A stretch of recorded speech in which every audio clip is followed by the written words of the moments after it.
everybody, it's Mrs. Sam over at the Chamomile here to do your Fractured Fairy Tale Challenge for the summer reading program. Well, it's for the summer reading rewards, which is grades 5th and up. However, anybody can listen to the two fairy tales that I'm going to read to you today. They're actually both fractured versions of Goldilocks and the Three Bears. So each fairy tale has common elements. A lot of the time they start with once upon a time, where there's usually like a hero or a villain, a good character and a bad character. A lot of the time there's something magical or enchanted, and then there's often castles or forests or cabins in the woods. And one really important part of a fairy tale is that there's a problem and the problem is solved. That's an important part of most stories, and the point of them. So those are some elements that you always find in fairy tales. And then there are a lot of really well-known fairy tales that have been told over and over and over for eons by human beings to each other, and there's all kinds of versions of them from different parts of the world, from different time periods. So Goldilocks and the Three Bears is a pretty old, well-known fairy tale, and I'm going to read you two different versions of it, and then afterwards give you a challenge of writing your own fractured fairy tale to submit for your to make a point towards your 8-point summer reading reward goal. So the first one is called Believe Me, Goldilocks Rocks.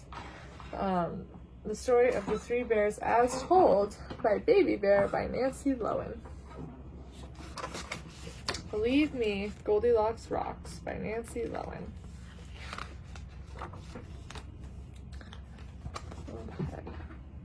First things first, my name is not Baby Bear. It's Sam, and I'm not nearly as wee or small or tiny as people think. And Goldilocks? Ever since she broke into my house, she's been one of my best buddies. It's true that she takes a lot of chances, but she's not a bad kid, at least no worse than me. Let me tell you the real story, and you'll see. It all started when I complained about my breakfast. Porridge again, I said. The next thing I knew, we were all out the door for a walk. Dad, also known as Papa Bear, grumbled something like, "He'll eat if he's hungry enough." At first I lagged behind. "Stay where we can see you, Baby Bear," called Mom, aka Mama Bear. I ran ahead. "Not so fast, Baby Bear," called Dad. I stamped my foot. "My name is Sam." Then I ducked into the woods and took my secret shortcut home.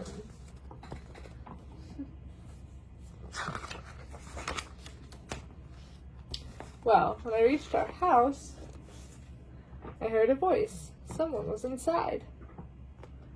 I didn't know what to do.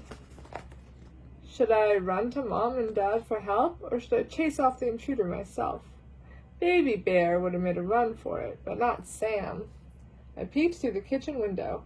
A girl was taking pictures with her cell phone. "Ha! This'll teach Little Red Riding Hood to double dare me," she muttered. "Goldilocks does not lose the truth or dare." She paused in front of the porridge bowls. "Ew," she said. I liked her already.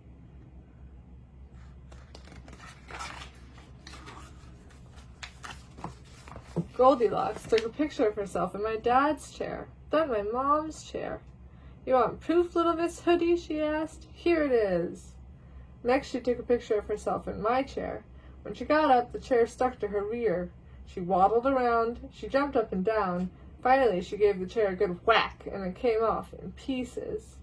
"Oops," she said, "there goes my allowance." See, she meant to pay us back. Not that I cared. That chair was way too small for me, too.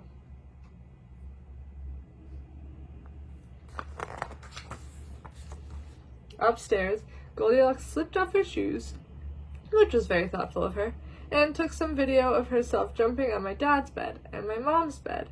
"I can't believe I'm doing this," she giggled. Now, jumping on beds is not allowed in my house.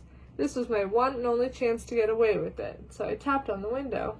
"Ack!" Goldilocks shrieked. "Let me in," I begged. "I won't tell." Goldilocks opened the window and we introduced ourselves. She apologized for breaking in. We were really quite civilized.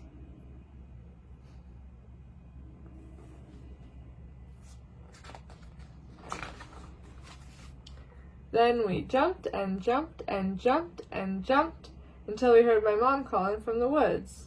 Baby bear, where are you? Goldilocks raised an eyebrow. Baby bear, she asked. Seriously? Never mind, I said. Here's my plan. Oops.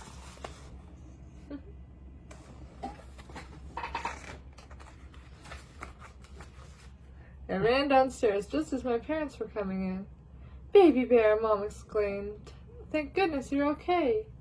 There's an intruder upstairs, I said. You know better than to go around making up stories, Dad said. They sat down to eat their porridge, their cold, dried-out porridge. I brought in my broken chair. See, the intruder did this. What a naughty thing to do, Dad said, wrecking a perfectly good chair just to get our attention. But I saw her, I insisted. Come on. I tugged them upstairs and showed them the messy covers on their beds. Baby bear, you know that jumping on the bed is a big no-no, Mom scolded. But the intruder, I said, pushing them toward my room. And as soon as we reached my bed...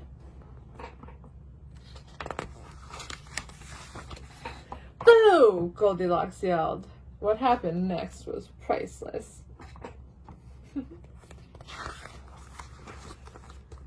Run! Dad cried. To our safe place, Mom screeched. And if we don't make it, I love you both with all my heart. I made sure that they saw me chasing Goldilocks through the woods. In between her fake screams and my pretend growls, we traded phone numbers.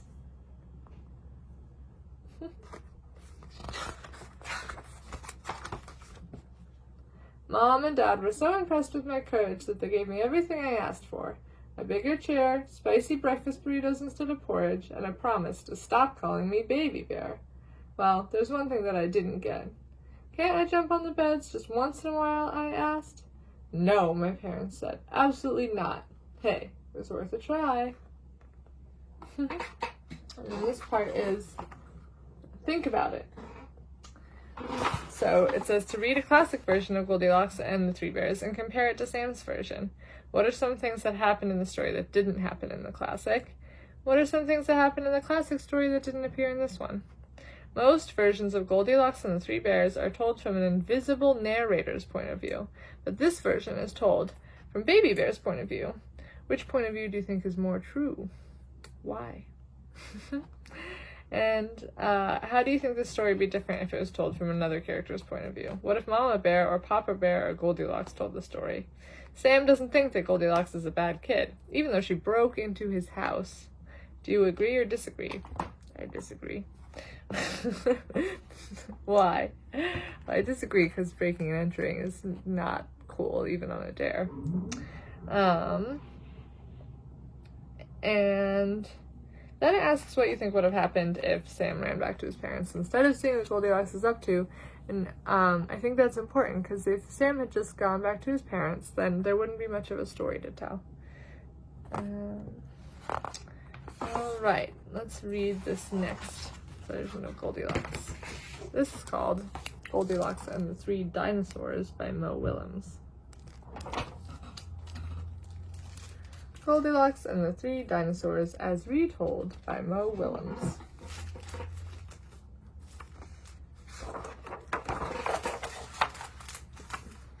Once upon a time, there were 3 dinosaurs, Papa Dinosaur, Mama Dinosaur, and some other dinosaur who happened to be visiting from Norway.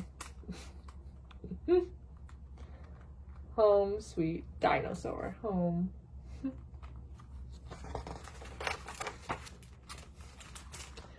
One day, for no particular reason, the 3 dinosaurs made up their beds, positioned their chairs just so, and cooked 3 bowls of delicious chocolate pudding in varying temperatures.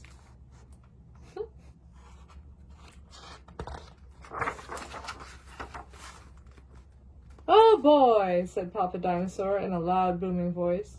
It's finally time to leave and go to the, someplace else. Yes, cried Mama Dinosaur. I sure hope no innocent little succulent child happens by our unlocked house while we're, someplace else.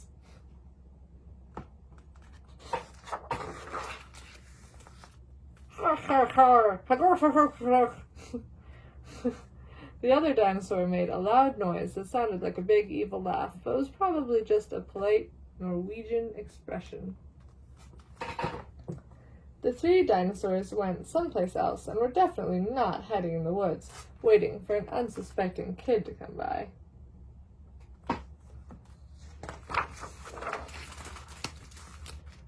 Sure enough, 5 minutes later, a poorly supervised little girl named Goldilocks came trapezing along. Just then the forest boomed with what could have been a dinosaur yelling, "Gotcha!" But I'm pretty sure it was just the wind. The loud noise was immediately followed by another loud noise that sounded kind of like, "Be patient, Papa Dinosaur, the trap is not yet sprung." But that could have been a rock falling, or a squirrel. 2 miles to trap, and then they crossed it out and wrote, "Very nice place." And there's another one that says, "Getting closer."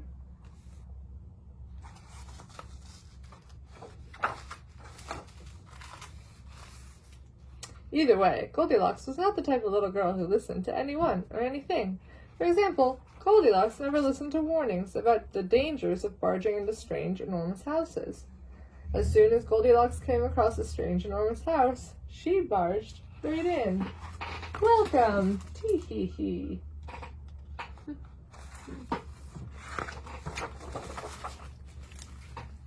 Inside, Goldilocks immediately smelled the 3 bowls of delicious chocolate pudding. "Mmm," said Goldilocks, "that chocolate pudding smells delicious. If only I could get all the way up to the top of that counter." Then Goldilocks noticed a very tall ladder that just happened to be there and certainly was not left on purpose. Goldilocks climbed up the ladder and found herself face to face with 3 gigantic bowls of chocolate pudding.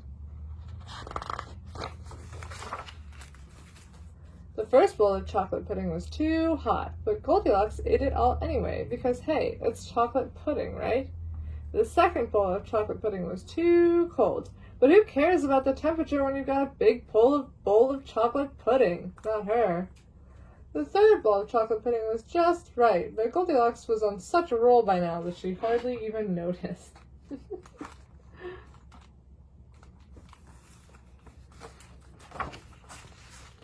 Soon, Goldilocks was stuffed like one of those delicious chocolate-filled little girl bonbons, which, by the way, are totally not the favorite things in the whole world for hungry dinosaurs. Tired and groggy, Goldilocks noticed 3 chairs in the living room, so she climbed down the ladder and walked out of the kitchen. The first chair was too tall. The second chair was too tall. But the third chair was too tall. Goldilocks wasn't going to climb that high just to sit in some chair, so she hiked over to the bedroom. When she got there, Goldilocks noticed that the beds were also gigantically big. "What is going on around here?" groaned the exhausted girl. "The bears that live here must be nuts." Just then the room filled with a loud, booming noise that was either a passing truck or a dinosaur gloating. "A few more minutes and she will be asleep. Delicious chocolate-filled little girl bonbons are yummier when they're rested." Even a little girl who never listens to anyone or anything had to hear that. Home, sweet dinosaur, home. Goldilocks took a minute to stop and think, which was longer than she was used to stopping and thinking. "Hey," she told herself, "this isn't some bear's house. This is some dinosaur's house." Say what you like about Goldilocks, but she was no fool. As quickly as she could, she ran into the back door and got out of there. Wipe your talons here.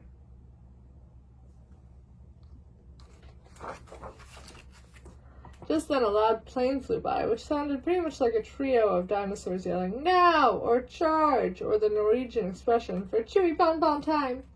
Suddenly, and completely coincidentally, the 3 dinosaurs rushed through the front door, but they were too late.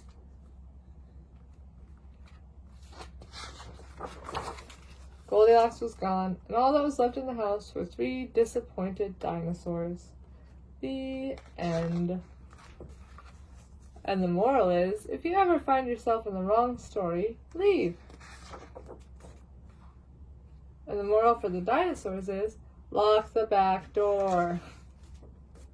The end. I love Mo Willems' take on this story. So instead of changing the point of view of the character for his fractured fairy tale, Mo Willems changed the type of characters that were involved. So from bears to dinosaurs, and they also changed the setting. Well, not the setting. It was still the dinosaurs' home, but they're, instead of being careless or just having to leave quite abruptly as they do in other versions of Goldilocks, the dinosaurs are obviously purposefully setting a trap for Goldilocks, which I really like. And I also like when fractured fairy tales point out holes in the original fairy tale, like how weird it is that they made their pudding and left. Oh, I mean, I guess, you know, it's not very realistic for bears to live in a home and make pudding, but you know. And then also how insane it is to just come across the house and walk into it. Although I know I've read some versions of Goldilocks where she was lost or frightened or desperate and came across the cabin and was looking for help. But anyway, so your quest, should you choose to accept it, is to write your own fractured fairy tale. And the requirements of this challenge are that the fractured fairy tale be based on or use the characters from a well-known folk story, fairy tale, or myth so that it's recognizable. And that it be at least 1 page long. That's it. Otherwise, you can do whatever you want. You can choose which fairy tale you'll fracture and how you'll change it and who will be the good character, who will be the bad character, and like whose point of view do you want to tell it from? How does the story change when you change the point of view? Where does it take place? And most importantly, what problem has to be solved? Not all fairy tales have morals, but sometimes it's really helpful to figure out like what is the point of my story. And some things to think about after you, like, as you write it or after you've written it, is to look at it and be like, did I describe the settings? Did I say once upon a time? Which you don't have to, but that's a good way to get started. Did I incorporate the problem, and is it solved? Are the good characters happily ever after? And finding that balance in it of like fracturing the fairy tale but leaving it so that it's recognizable. So you can turn those into me at ssalader@biblio.org or kmljuniorroom@biblio.org. Either one is fine. Yeah, so send me your fractured fairy tales, and I would love to read some of them and have fun writing them.